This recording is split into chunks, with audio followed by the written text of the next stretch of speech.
बलि बांधत प्रभु बाढ़ेउ सोतन बरनी न जाई उभय घड़ी महदीन सात प्रदक्षिणी मंगल मूर्ति मारुतनंदन सकलय मंगल मूल निकंदन मंगल मूर्ति मारुतनंदन सकलय मंगल मूल निकंदन। जैसा कि मैंने कहा कि अंगद जी कहते हैं कि मैं जाने के लिए जा सकता हूँ, उधर से लौट करके आने में संदेह है। इसी को चौपाई के माध्यम से सुनते हैं।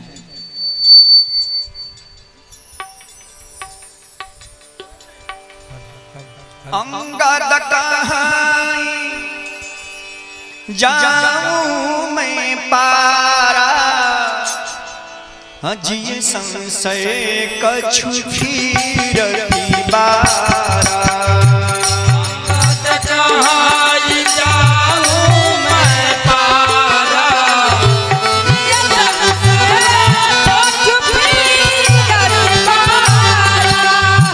जामवंत कहा तुम सब लायक, पठनियति सबही करनायक। जामवंत कहा तुम सब लायक,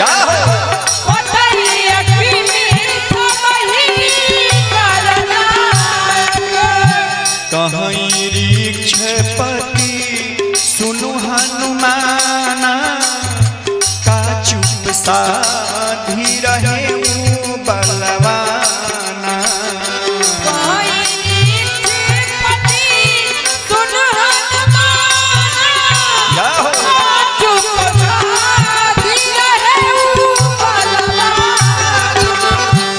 जामवंत जी अब हनुमान जी के निकट आते हैं कि हे हनुमान, आप चुपचाप बैठे हो, आपको शोभा नहीं देता है हनुमान जी। तभी हनुमान जी चुपचाप बैठे हैं।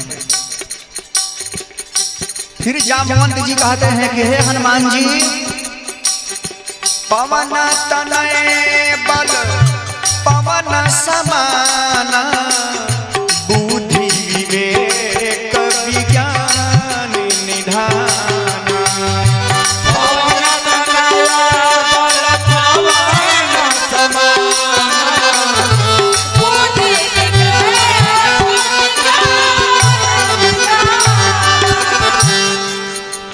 फिर जामवंत जी कहते हैं कि हे हनुमान, आपका शरीर पवन के समान है, बल पवन समान, आपका बल भी पवन के समान है।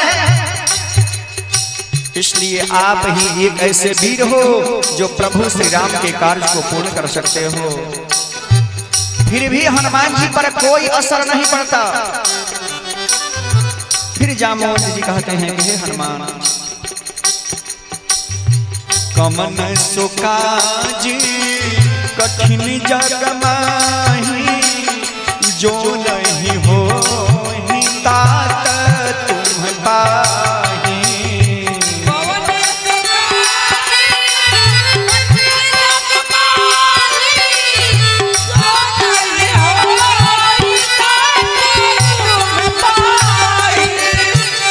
फिर जामवंत जी कहते हैं कि हे हनुमान जी, इस जगत में कौन ऐसा कठिन से कठिन कार्य है जिस कार्य को आप नहीं कर सकते।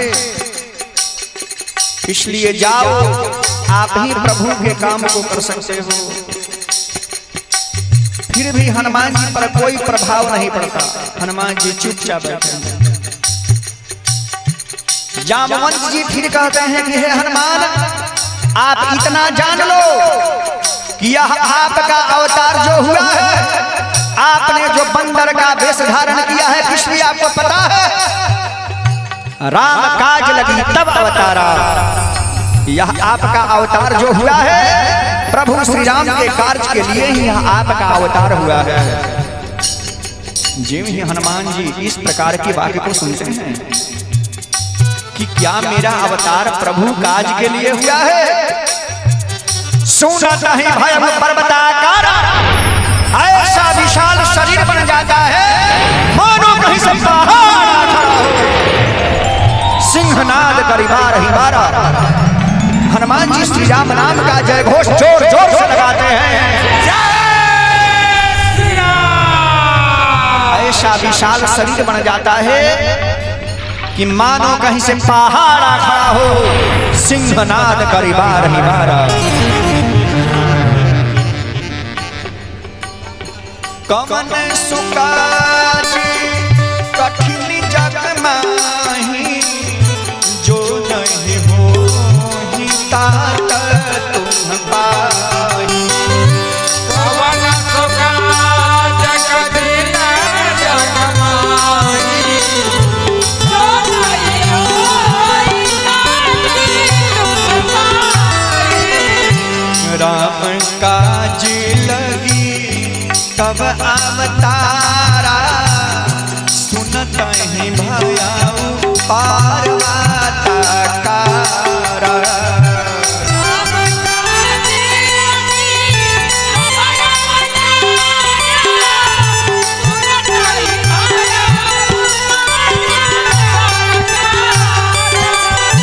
कनक बराना तन तेज बिराजा, मानहु अपारा गिरिन कर राजा। कनक बरन तन तेज बिराजा, मानहु अपारा गिरिन कर राजा। सिंहनाद करी बारहि बारा, लीलहि नाम कहु जल निधि खारा। सिंहनाद करी बारहि बारा, लीलहि नाम कहु जल निधि खारा। सहित सहाय राम नहीं मारी, आनौनी त्रिकूट उपारी।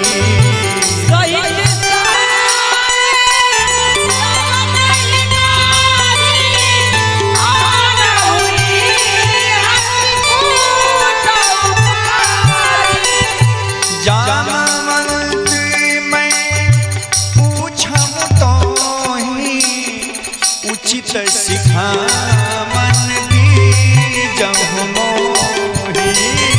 जामवंत मैं पूछहु तोहि, उचित सिखावन दीजहु मोहि। उस दल में सबसे यदि बुजुर्ग हैं तो जामवंत जी। जामवंत जी बूढ़े हो गए हैं। अवस्था तीन होता है, बचपन, जवानी और बुढ़ापा। बचपन का जो अवस्था होता है, उस अवस्था में स्मरण शक्ति बड़ी मजबूत होती है। किसी चीज को याद करने की शक्ति बहुत मजबूत होती है। जवानी में पुरुषार्थ करने की शक्ति होती है, और दोनों के बाद वाला जो अवस्था है बुढ़ापा, न उसमें स्मरण शक्ति होती है और ना ही पुरुषार्थ करने की क्षमता होती है। क्या होती है?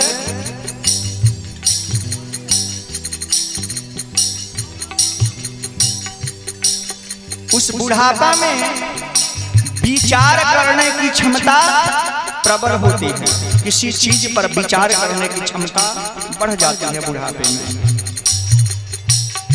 इसलिए जामवंत जी की बात हनुमान जी को अच्छी लगी। हनुमान जी ने कहा कि हे जामवंत जी, यदि अब आप मुझे आदेश दो तो रावण सहित सभी राक्षसों को मारकर त्रिकूट पर्वत सहित प्रभु श्री राम के चरणों के निकट लाकर रख दूंगा।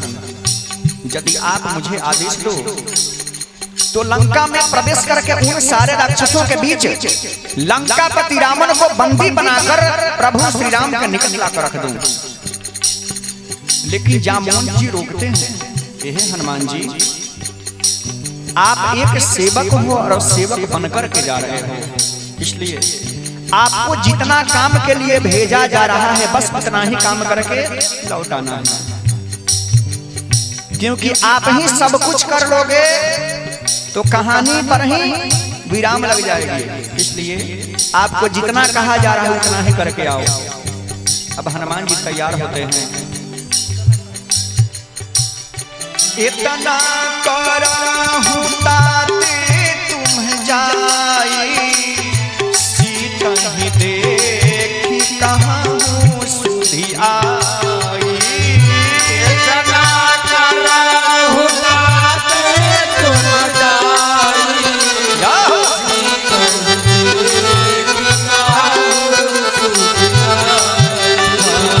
तब निज भुज बल राजीव नैना, कौतुक लागी संग कपि सैना। तब निज भुज राजीव नैना, कौतुक लागी संग कपि सैना। कपिसेन संग संहारि निश्चर राम सिद्धयान है।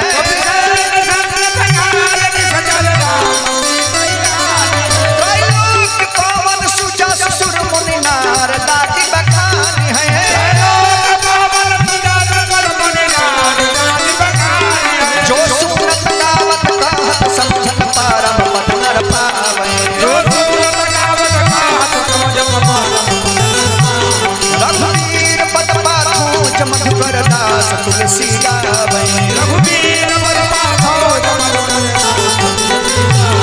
हो भवते सदा रघुनाथ दसो, सुनहु जनर अरुणारी।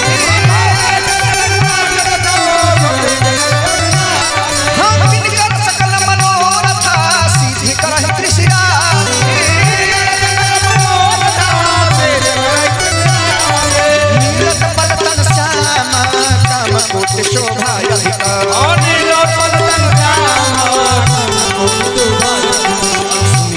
गुण ग्राम जासु नाम यज्ञ ठग बधिका।